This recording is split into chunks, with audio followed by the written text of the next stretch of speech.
தந்தன தந்தானி வனமன உசரம் காட்டு பூமின்னு அந்த பாட்டுக்கு அது பண்ணோடனே சிம்பு சாரில் இது யார் பண்ணா கேட்டார். மூமெண்ட் சூப்பராக இருக்குது. ஆனால் கேர்ள்ஸ்லாம் கற்றுனாங்க இப்படி அப்படி கீழே ஆப்போசிட்டு கீழே உட்காந்து போடணும்.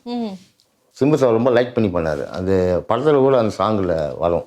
டான்ஸும் கஷ்டம் தான், ஆக்டிங்கும் கஷ்டம் தான், ஃபைட்டும் கஷ்டம் தான், எல்லாம் கஷ்டம் தான். இப்போ 20 பாய்ஸ் ஆடுறாங்க, ஈஸ்வர் அங்கே ஆடுறான், ஈஸ்வர் இங்கே ஆடுறான் அப்படி பார்ப்பாங்க. நம்ம சம்பாதித்த சொத்து என்னன்னா நம்ம காலமாயிட்டா கூட ஸ்கிரீனில் தெரியுது. அது மூலம் அப்போல்லாம் இப்போ பயங்கரமாக சாப்பிடும் படிச்சிருக்கலாமா. ஃப்ளைட்டில் உட்காரும்போது ரொம்ப ஃபீல் பண்ணுவேன். ஃபெயின்ட்ரு வேலை தான் போயிருப்பேன். ஓகே, உங்களோட ஃபேவரட் ஆக்ட்ரஸ் யாராவது இருக்காங்களா நடிகை? அப்படின்னு எனக்கு பிடிக்கும். நல்லா நிறைய பேர் பிடிக்கும். நிறைய பேர் பிடிக்கல, யாராவது ஒருத்தவங்க உங்களுக்கு ரொம்ப பிடிச்சிருக்கும் ஸ்க்ரீனில் பார்க்குறப்ப நல்லா நடிக்கிறாங்களே, நல்லா டான்ஸ் ஆடுறாங்களே, அந்த மாதிரி யாராவது இருக்கா? நான் டான்ஸரில் Simbu sir, Robert master song அடிக்கடி போனேன். அப்போது ஒரு பிஜிஎம் ஒன்று நான் மன்மதன் படத்தில் டபுள் ஆக்ஷன் சிம்பு சார் அந்த படத்தில் ஒரு ராபர்ட் மாஸ்டர் வந்து நல்ல என் தம்பி அவர் ராபர்ட் மாஸ்டர். அண்ணா நீ இந்த பிஜிஎம் மட்டும் கம்போசிங் பண்ணு. தந்தன தந்தானி வனமன உசரம் காட்டு பூமின்னு அந்த பாட்டுக்கு அது வில்லேஜில் அது டபுள் ஆக்ஷன் அந்த பிஜிஎம் மட்டும் நான் கம்போசிங் பண்ணேன் அந்த சந்திரஹாசா ஸ்டைலில். அது பண்ணது அது பண்ணோடனே சிம்பு சாரில் இது யார் பண்ணா கேட்டார். உடனே ராபர்ட் மாஸ்டரில் ஈஸ்வரன் தான் பண்ணார். அதான் நான் பார்த்தேன் ஸ்டைல் ஒரு மாதிரி ஆகுதுன்னாரு. ஒரு சிம்பு சார் ரொம்ப பிடிச்சிருந்தது அந்த பீச். ஓகே, சிம்பு சார் உங்கள் ஃபேவரட் ஆக்டர்னே சொல்லிடலாமா அப்போ? அப்படி இல்லை, லைக் பண்ணுவார். மூமெண்ட் சூப்பராக இருக்குது. ஆனால் கேர்ள்ஸ்லாம் கற்றுனாங்க இப்படி அப்படி கீழே ஆப்போசிட்டு கீழே உட்காந்து போடணும். அது கேர்ள்ஸ்லாம் கற்றுனாங்க என்ன பண்ணி இந்த மூமெண்ட்டை போட்டுன்ட்டு.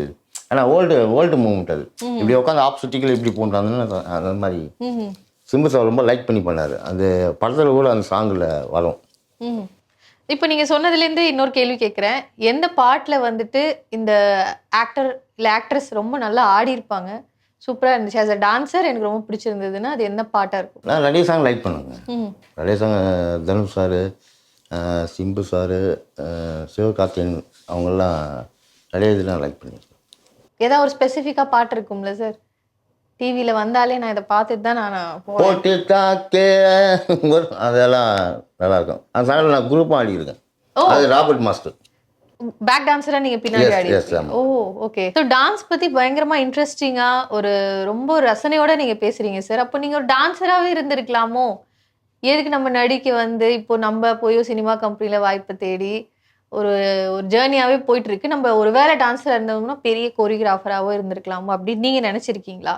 இல்லை, டான்ஸும் கஷ்டம் தான், ஆக்டிங்கும் கஷ்டம் தான், ஃபைட்டும் கஷ்டம் தான், எல்லாம் கஷ்டம் தான். இப்போ நான் டான்ஸர் கார்டு எடுத்துகிட்டு சைக்கிள் எடுத்துன்னு போவேன் மாஸ்டர் வீட்டுக்கு. அப்போலாம் மாஸ்டர் வீட்டுக்குலாம் வீட்டில் போய் பார்க்கணும்.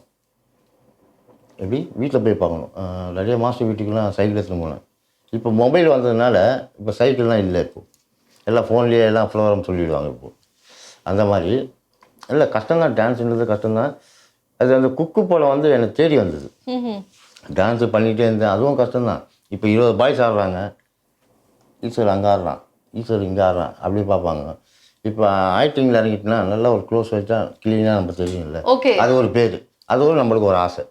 ஓ ஸோ உங்களோட ஃபேஸ் வந்து ஃப்ரேமில் தனியாக தெரியணுங்கிறதுனால நீங்கள் டான்ஸில் இன்ட்ரெஸ்ட் இருக்கா? பட் சார் இப்போ நீங்கள் தான் மெயின் லீடாக முன்னாடி ஆடுறீங்க அப்படின்னா அதுவும் உங்களுக்கு பெருமை தானே? ஆமாம், உண்மை தானே. இல்லை ஒரு பெரிய ஹீரோவை ஆட வைக்கிறீங்கன்னா அதுவும் உங்களுக்கு பெருமை தானே? அதெல்லாம் பெருமை. அது ஸ்க்ரீனில் தெரியாதுல்ல. ஸ்க்ரீனில் தெரியாது. ஓகே, ஸோ உங்களுக்கு ஸ்க்ரீன் ஆடி கொடுத்து போயிடுவாங்க, அவ்வளோதான்.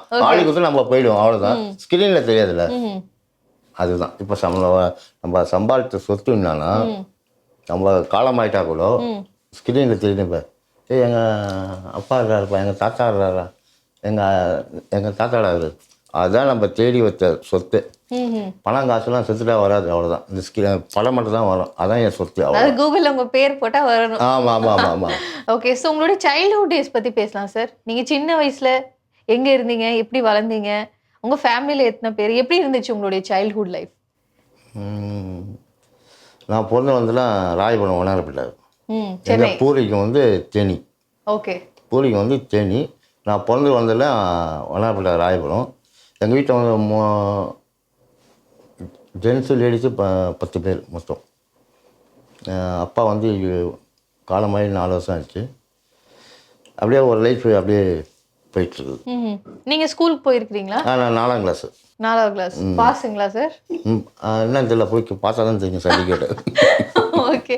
ஏன் அதுக்கு மேல நீங்க படிக்கல? உங்களுக்கு இன்ட்ரெஸ்ட் இல்லையா? படிப்பு ஏறல.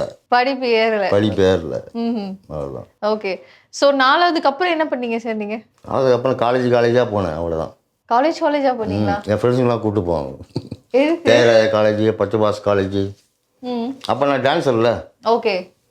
அதை கூப்பிட்டு போவாங்க அப்படி அடிக்கடிக்கு. ஸோ காலேஜ்ல போய் டான்ஸ் ஆடுவீங்க நீங்க? நம்ம காலேஜில் போய் டான்ஸ் ஆடுவோம். சார் என்னைக்கா ஒரு டைம்ல நீங்க நம்ம ஒழுங்கா படிச்சு ம் ஒரு வேலைக்கு போய் ம் ஒரு ஒரு நிரந்தர வாழ்க்கையே வாழ்ந்திருக்கலாமோ கஷ்டப்படுற டைம்ல நீங்க இல்லை இல்லை நினச்சிருக்கேன் அதெல்லாம். ம். இந்த நம்ம இந்த ஃபாரின்லாம் போகும்போது ஃபார்ம் ஃபுல்லாக பண்ணலாம், இங்கிலீஷில் தானே பண்ணணும். ஆ. அது பண்ண தெரியாது நம்மளுக்கு. ஃபார்ம் இங்கிலீஷில் அவ்வளோ வராது, தமிழ் தான் வரும். பக்கத்தில் இருக்கிறவங்களை கேட்பேன், சார் கொஞ்சம் ஃபார்ம் ஃபில்அப் பண்ணி கொடுங்க. இப்படி மேலே கீழேயும் பார்ப்பாங்க, என்னடா அவன் இவ்வளோ இதுவாக இருக்கான், நம்மள ஃபார்ம் ஃபில்அப் பண்ணி கொடுக்கணுன்ட்டு. அது மூலம் அப்போல்லாம் எனக்கு பயங்கரமாக படிச்சிருக்கலாமா, ம். ஒரு 12வதாச்சு பாஸ் பண்ணியிருந்திருக்கலாம். பாஸ் பண்ணியிருந்தா ஒரு நல்ல ஒரு ஜாப்புக்குனாச்சும் போயிருக்கலாமே. ஆனால் ரொம்ப ஃபீல் பண்ணுறேன். ரொம்ப ஃபீல் பண்ணியிருக்கீங்க. ஃப்ளைட்டில் உட்காரும்போது ரொம்ப ஃபீல் பண்ணுவேன் நான். ஆமாம். ஓகே. ஒருவேளை நீங்க ஒரு ஆக்டர் இல்ல டான்ஸரா இல்ல இன்னைக்குனா நீங்க எந்த துறையில இருந்திருப்பீங்க? பெயிண்டர் வேலை தான் போயிருப்பேன். நாலாம் காசு பார்த்தீங்கன்னா கவர்மெண்ட்டில் வேலை கொடுப்பாங்க. ஏன்னா பெயிண்டர் வேலை, ஸ்டீல் பட்டற கூட வேலை செஞ்சுருக்கேன் நான். ம். ஸ்டீல் பட்டற அந்த இரும்பு சம்மந்தப்பட்டது, உங்களுக்கு தெரியுமா என்னன்னு தெரியல. ம். அந்த வேலைலாம் செஞ்சுருக்கேன். செஞ்சிருக்கிறீங்க நீங்க. ஸோ அதில் தான் ஏதாவது பண்ணிட்டு இருந்திருப்பீங்க. அப்படி தான் வேறு மாதிரி ஆகிருப்பேன் நான், அவ்வளோதான்.